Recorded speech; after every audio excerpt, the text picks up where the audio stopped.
오늘 하나님께서 우리에게 주시는 말씀은 구약성경 창세기 1장 1절 그리고 요한계시록 21장 1절에서 5절의 말씀입니다.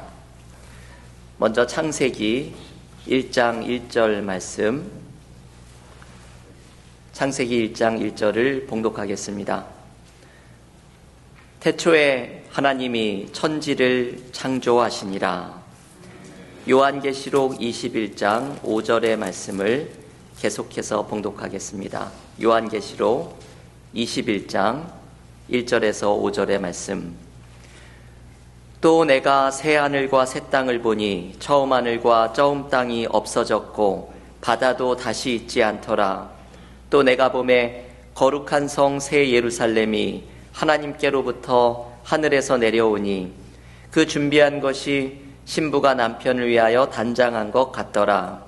내가 들으니 보좌에서 큰 음성이 나서 이르되 보라, 하나님의 장막이 사람들과 함께 있음에 하나님이 그들과 함께 계시리니 그들은 하나님의 백성이 되고 하나님은 친히 그들과 함께 계셔서 모든 눈물을 그 눈에서 닦아주시니 다시는 사망이 없고 애통하는 것이나 곡하는 것이나 아픈 것이 다시 있지 아니하리니 처음 것들이 다 지나갔음이러라. 보좌에 앉으신 이가 이르시되 보라, 내가 만물을 새롭게 하노라 하시고 또 이르시되 이 말은 신실하고 참되니 기록하라 하시고. 아멘. 하나님의 말씀입니다. 올해 우리 교회에 주신 하나님의 말씀, 고린도후서 5장 17절, 보라, 새 것이 되었도다. 이 말씀을 표어로 받으면서 새로움이라는 주제의 연속 설교를 함께 나누고 있습니다. 이제 다음 주에는 10번째로 새로움 연속 설교를 마치게 됩니다. 예수님 안에서 새로워지는 은혜가 무엇인지 묵상하는 이번 연속 설교를 마쳐가면서 오늘은 창조의 새로움이라는 주제를 함께 묵상하려고 합니다.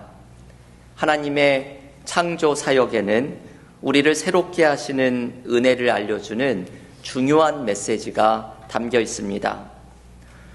오늘 우리는 하나님의 창조 사역을 묵상할 수 있는 성경의 가장 처음 이야기와 가장 마지막 이야기를 읽었습니다. 창세기 1장 1절은 이렇게 말합니다. 태초에 하나님이 천지를 창조하시니라. 이 말씀은 창세기 전체를 대표할 수 있는 말씀입니다. 그런데 우리는 이 말씀을 믿는 것이 때로 어렵습니다. 우리의 과학적인 지식, 곧 우주의 기원인 빅뱅 이론과 진화론의 사고에서 우리는 하나님이 태초에 천지를 창조하셨다는 말씀을 논리적으로 이해하고 받아들이는 것이 어렵게 느껴지기도 합니다. 하지만 하나님의 창조는 믿음의 차원입니다. 하나님이 세상을 창조하신 신비를 우리는 일일이 이해하고 설명할 수는 없지만 하나님이 온 세상을 지으신 창조주라는 사실을 믿음으로 받아들이는 사람은 인생의 의미와 믿음의 근원을 발견하게 됩니다. 제가 신학교에서 강의를 할 때 저희의 수업을 들었던 한 공학 박사가 있었습니다. 이분은 미국의 한 대학에서 공학 박사 학위를 받고 한국의 큰 기업에서 부사장까지 하셨던 분이었습니다. 이분이 저에게 창세기 1장 1절에 대한 간증을 나누어 주신 적이 있습니다. 이분은 오랫동안 신앙생활을 하였지만 믿음이 잘 생기지 않았다고 말씀합니다. 공학도인 이분에게는 성경의 이야기들 중에 불합리한 것이 많았고 특별히 창세기와 같은 책들은 과학의 눈으로 보기에 도무지 이해하기도 믿기도 어려웠다고 합니다. 하지만 이분은 신앙생활을 놓치지 않고 계속하였습니다. 그러던 어느 날 이분이 창세기 1장 1절을 읽으면서 신비한 경험을 하게 되었습니다. 이 창세기 1장 1절의 말씀이 머리가 아닌 가슴으로 다가오는 것을 경험한 것입니다. 말씀을 읽는 순간 이 말씀이 갑자기 믿어졌습니다. 태초에 하나님이 천지를 창조하시니라. 이 단순한 문장이 그저 마음으로 이해되고 믿음으로 고백하게 되었습니다. 여러분, 믿음은 이렇게 믿어지는 것이죠. 이분의 다음 말이 더욱더 중요합니다. 창세기 1장 1절이 믿어지니까 성경의 모든 말씀이 믿어지게 되었다고 고백합니다. 태초에 하나님이 천지를 창조하시니라. 이 말씀은 우리의 삶과 신앙의 근원이 되는 말씀입니다. 왜냐하면 하나님이 나의 창조주가 되시고 나는 그분의 피조물이라는 고백이 모든 신앙과 삶의 근본이 되기 때문입니다. 오늘 우리 가운데에도 이러한 믿음의 고백이 있기를 바랍니다. 하나님이 나의 창조주가 되심을 고백하기를 원합니다. 이 고백을 드리며 지금도 나의 삶을 이끌어 가시는 창조주 하나님의 손길을 삶에서 경험하시기 바랍니다. 이것이 우리의 믿음의 근원입니다. 이것이 우리의 삶의 근원입니다. 하나님의 창조는 우리의 삶의 모든 회복의 근거가 됩니다. 왜냐하면 하나님이 세상을 창조하셨다면 하나님이 고치지 못하실 것도 없고 회복시키지 못하실 것도 없기 때문입니다. 지난주에 우리는 전교인 성경 통독으로 사무엘하를 함께 읽었습니다. 사무엘하에서 다윗의 넘어짐과 그런 다윗을 긍휼히 여기시는 하나님을 묵상하였습니다. 다윗은 밧세바와의 간음 사건으로 지은 죄를 하나님께 회개하며 나아갈 때 시편 51편에 참회시를 지어서 고백합니다. 시편 51편 10절에서 다윗은 이렇게 기도를 드립니다. 하나님이여, 내 속에 정한 마음을 창조하시고 내 안에 정직한 영을 새롭게 하소서. 다윗은 죄를 지은 자신 안에 하나님이 정결한 마음을 창조해달라고 기도합니다. 여러분, 여기에서 다윗이 창조라는 단어를 사용하는 것에 주목해야 합니다. 우리는 정결한 마음을 만들어낼 수 없습니다. 죄로 인해 강팍해진 마음을 나의 능력으로는 새롭게 할 수 없습니다. 하지만 창조주 하나님이 우리 안에 정직한 영을 새롭게 창조하시면 가능합니다. 온 세상을 지으신 하나님은 우리의 마음도 새롭게 창조하실 수 있습니다. 그래서 다윗은 하나님께 기도드립니다. 하나님이여, 내 속에 정한 마음을 창조하시고 내 안에 정직한 영을 새롭게 하소서. 우리의 삶의 회복과 새로움이 가능한 이유는 하나님이 우리의 창조주이시기 때문입니다. 독일의 유명한 신학자이자 설교가인 헬무트 틸리케는 세계를 부둥켜 하는 기도라는 책에서 한 청년의 이야기를 전해줍니다. 자신 안에 있는 중독의 문제를 해결하지 못해서 절망하는 청년이 있었습니다. 이 청년은 자신의 이 문제를 벗어나기 위해서 온갖 노력을 하였지만 중독의 문제 앞에 언제나 무릎을 꿇고 말았습니다. 그런데 이 청년이 하나님께 한 기도를 드리면서 달라지기 시작했습니다. 하나님, 당신께서 내 안에 창조의 능력을 부어주셨음을 감사드립니다. 하나님이 주신 창조의 능력으로 당신께 영광을 올리게 하옵소서. 이 기도를 날마다 드리기 시작하면서 이 청년은 변화되기 시작했고 중독의 문제를 벗어나게 되었습니다. 이 청년도 다윗과 같이 자신 안에 정직한 영을 새롭게 창조하시는 하나님의 은혜를 의지하며 나아갔던 것입니다. 여러분, 온 세상을 지으신 창조주가 나의 하나님이시고 목자가 되심을 고백한다면 우리에게는 소망이 있습니다. 우리가 건강에 연약함으로 절망할 때, 삶의 문제를 어떻게 풀어나가야 할지 몰라 신음할 때, 이 세상에 전쟁과 자연재해와 부정의한 폭력의 소식으로 점점 소망을 잃어갈 때 우리에게는 창조주 하나님이 있습니다. 온 세상을 선하게 지으시고 지금도 나의 삶과 세상을 붙들고 지탱하고 계시는 창조주 하나님을 믿는다면 우리에게는 언제나 소망이 있습니다. 세상을 창조하신 하나님이 나의 삶과 세상을 새롭게 회복하실 것을 믿음으로 붙들기 때문입니다. 창조주 하나님이 우리의 새로움의 근거가 됨을 믿음으로 고백하며 소망을 발견하는 신앙인들이 모두 되시기를 간절히 기원합니다. 창세기에서 하나님의 창조 사역으로 첫 말씀을 연 성경은 그 성경의 가장 마지막에서 하나님의 창조를 다시금 소개합니다. 성경의 마지막 책인 요한계시록, 비록 마지막 장은 아닐지라도 요한계시록의 21장에는 역사의 끝에 임할 새 하늘과 새 땅을 소개합니다.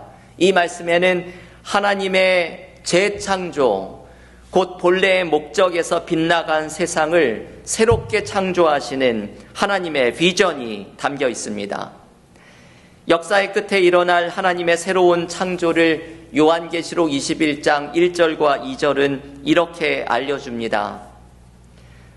또 내가 새 하늘과 새 땅을 보니 처음 하늘과 처음 땅이 없어졌고 바다도 다시 있지 않더라. 또 내가 보매 거룩한 성 새 예루살렘이 하나님께로부터 하늘에서 내려오니 그 준비한 것이 신부가 남편을 위하여 단장한 것 같더라. 여러분, 이 말씀은 사도 요한이 보았던 환상입니다. 이 환상에서 하나님은 역사의 끝에 일어날 새 하늘과 새 땅에 대해서 알려주십니다. 새 하늘과 새 땅은 이 단어 그대로 처음 하늘과 처음 땅을 회복시키는 하나님의 새로운 창조입니다. 곧 이 세상을 하나님이 본래 의도하셨던 목적으로 다시 새롭게 창조하시는 것입니다. 여기에서 중요한 것은 새 예루살렘이, 새 하늘과 새 땅이 하늘로부터 이 땅으로 내려오는 것입니다. 하나님의 새 창조가 이 세상이 아닌 어떤 영적인 세계, 저 하늘 어딘가에서 이루어지는 것이 아니라 이 땅에서 이루어진다고 하나님은 말씀하십니다. 우리의 슬픔, 문제, 세상의 부정의, 세상의 고통을 치유하시는 하나님의 완전한 회복이 이 땅 가운데 임합니다. 이것은 창조의 본래 목적을 회복하는 것입니다. 구약 창세기에서 하나님이 세상을 창조하실 때 하나님이 창조 세계를 보시고 심히 좋았다고 말씀하십니다. 그리고 성경의 마지막 책인 요한계시록에서 이제 하나님은 심히 좋았다고 말씀하신 이 세상을 역사의 끝에 본래의 목적대로 완전하게 회복시키십니다. 하나님은 세상을 포기하지 않으십니다. 여러분, 이것이 하나님의 재창조에 담겨 있는 중요한 메시지입니다. 하나님은 이 세상을 포기하지 않으십니다. 이 땅에는 전쟁의 소식이 끊이지 않습니다. 기후변화로 지구는 몸살을 앓고 있습니다. 하지만 하나님은 이 세상을 포기하지 않으시고 본래의 목적으로 회복시켜 주시는 새로운 창조를 이루십니다. 여러분, 하나님이 세상을 포기하지 않으신다는 말씀을 기억하면 우리도 내가 처한 현실을 포기하거나 외면하지 말아야 합니다. 세상을 포기하지 않으시는 하나님은 우리의 삶의 문제를 회복시킬 것입니다. 하나님의 새로운 창조는 우리의 육신의 낡음을 부활의 몸으로 일으키실 것입니다. 하나님의 창조는 우리의 문제를 해결하고 하나님의 창조는 우리의 죽음을 해결할 것입니다. 하나님은 세상을 포기하지 않으십니다. 하나님은 우리를 포기하지 않으십니다. 삶에서 어려움과 육신의 연약함을 경험할 때 우리를 포기하지 않으시고 새로운 창조를 약속하시는 하나님을 희망으로 삼고 살아가는 신앙인이 되시기를 기원합니다. 하나님의 역사의 끝에 당신이 본래 의도하신 창조의 사역을 완성시키겠다는 비전을 사도 요한은 요한계시록 21장 5절에서 분명한 음성으로 듣게 됩니다. 요한계시록 21장 5절은 이렇게 말씀합니다. 보좌에 앉으신 이가 이르시되 보라 내가 만물을 새롭게 하노라 하시고 또 이르시되 이 말은 신실하고 참되니 기록하라 하시고 아멘. 여러분이 요한계시록 21장 5절은 대단히 중요한 말씀이죠. 요한계시록의 결론과도 같은 말씀입니다. 보라 내가 만물을 새롭게 하노라. 톰 라이시라는 신약성서학자는 요한계시록 21장의 제목을 붙이기를 The Great Recovery라고 제목을 붙입니다. 위대한 회복이라는 뜻이죠. 이 땅이 불안전한 것 같고 아픔과 고통이 가득하여도 하나님이 주시는 약속은 보라 내가 만물을 새롭게 하노라 말씀하시는 위대한 회복의 약속입니다. 여러분 성경은 이렇게 처음과 끝이 구성되어 있습니다. 성경의 가장 첫 절 창세기 1장 1절 태초에 하나님이 천지를 창조하시니라 온 세상을 선하게 지으시고 지금도 세상을 붙들고 인도하시는 하나님은 성경의 마지막 책 요한계시록 21장 5절에서 말씀하십니다. 보라 내가 만물을 새롭게 하노라. 이 세상은 하나님의 창조 사역으로 시작되었고 역사의 끝에 하나님은 당신의 창조를 완성하실 것입니다. 하나님은 이 세상을 당신이 본래 의도하신 선한 목적으로 새롭게 만드실 것입니다. 이것은 우리에게 모든 희망이 사라질 때 붙들어야 할 희망이 됩니다. 저는 아무런 희망이 없다고 생각을 하는 순간이 있을 때 제가 떠올리는 말씀 가운데 하나가 이 요한계시록 21장 5절의 말씀입니다. 보라 내가 만물을 새롭게 하노라. 역사의 끝에 이루어질 하나님의 약속은 지금도 내 삶에 시작되고 있습니다. 모든 것을 새롭게 하시는 하나님의 역사는 지금도 나의 삶 속에 진행되고 있습니다. 우리에게 중요한 것은 하나님이 일으키시는 새로운 역사가 무엇인지 분별하면서 따라가는 것입니다. 요즘 우리 교회는 대신방의 기간을 보내고 있습니다. 교우들과 함께 신방을 하면서 하나님의 말씀과 믿음의 교제 속에 은혜를 나누고 있습니다. 대신방을 지내면서 예전에 한 목사님의 대신방 이야기를 읽은 것이 생각이 났습니다. 어떤 목사님이 대신방을 하면서 자신이 좋아하시는 음식을 이야기했다가 그의 모든 집의 신방에 똑같은 음식이 나오는 것을 보게 되었습니다. 성도들이 목사님이 좋아한다는 음식이라면서 저마다 같은 음식을 준비했기 때문이죠. 그래서 이 목사님이 앞으로 절대로 내가 좋아하는 음식을 얘기하면 안 되겠다 다짐을 했습니다. 그런데 다음 해에 대신방이 되었는데 신기하게도 이번에도 가는 집마다 똑같은 음식이 나오기 시작을 했습니다. 이게 어떻게 된 일인가 조사를 해보았더니 한 권사님이 신방을 받기 전에 전날에 신방을 받은 집에 전화를 해서 물어보았습니다. 그래, 어제 목사님의 젓가락이 어디로 많이 가더냐? 이것을 물어봐서 전날에 신방을 받았던 집에서 목사님의 젓가락을 유심히 관찰했던 것을 알려주었고, 그 이후로 대신방 내내 똑같은 음식이 등장을 하기 시작을 했습니다.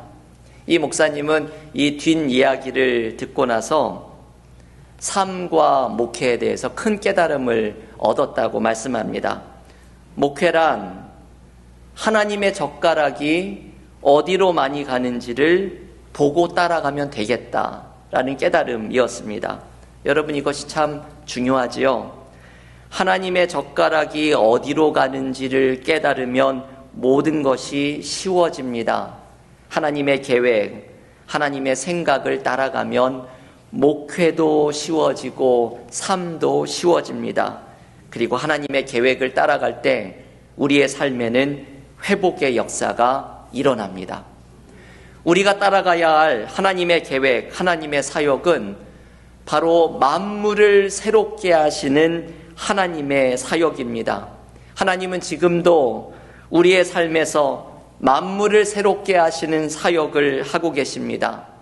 하나님은 이 세상에서 만물을 새롭게 하시는 사역을 하고 계십니다. 하나님이 새롭게 하시는 사역을 우리는 분별하고 따라가야 합니다. 하나님은 내 삶에서도 새로운 일을 일으키고 계십니다. 하나님은 나의 문제 속에서 새로운 창조를 일으키십니다. 나의 육신은 점점 약해지나 나의 속사람은 날로 새로워지는 창조의 사역을 하나님은 지금도 이루고 계십니다. 성경은 하나님의 창조의 이야기로 시작해서 만물을 새롭게 하시는 하나님의 창조의 사역으로 마칩니다. 하나님의 창조가 우리의 소망입니다. 창조주 하나님이 우리의 모든 회복과 새로움의 근거가 됩니다. 교우 여러분, 기독교 신앙의 중심에는 창조 신앙이 그 자리에 놓여 있습니다. 하나님이 천지를 지으신 창조주시라는 건, 창조주 하나님이 나의 삶의 문제 속에 새로운 창조를 이루신다는 건, 하나님은 만물을 새롭게 하시는 창조의 사역을 역사의 끝에 이루실 것이라는 것, 하나님은 나의 인생에서 죽음을 넘어서는 부활의 새 창조를 이루실 것이라는 것, 이것이 우리의 믿음과 삶의 근거입니다. 창조주 하나님을 굳게 붙드는 믿음으로 삶의 모든 문제와 절망을 넘어서는 희망을 발견하는 그리스도인들이 모두 되시기를 주님의 이름으로 간절히 축원합니다. 기도하겠습니다.